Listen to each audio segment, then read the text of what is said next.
Field marshal Syed Asim Munir ने वाज़ेह किया है कि दहशतगर्दी का असल खेल भारत खेलता है, पाकिस्तान नहीं, और हम दुश्मन का जवाब सामने आकर देते हैं, छुप कर नहीं।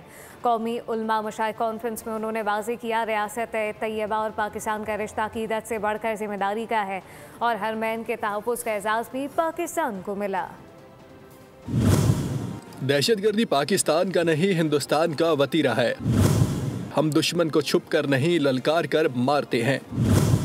मौरका हक में अल्लाह की नुसरत से कामयाबी मिली। Chief of defence forces field marshal Syed Asim Munir का दुश्मन को दो टोक पैगाम। कौमी उलमा मशाइख कॉन्फ्रेंस से खिताब में वाज़ेह कर दिया कि रियासत तैयबा और रियासत पाकिस्तान का आपस में गहरा ताल्लुक़ है।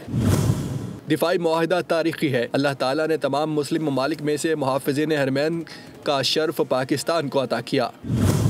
इज़्ज़त और ताकत तकसीम से नहीं, मेहनत और इल्म से हासिल होती है। इस्लामी रियासत में रियासत के अलावा कोई जिहाद का हुक्म नहीं दे सकता। उलमा कौम को मुत्तहिद रखे और कौम की नज़र में वुसअत पैदा करे।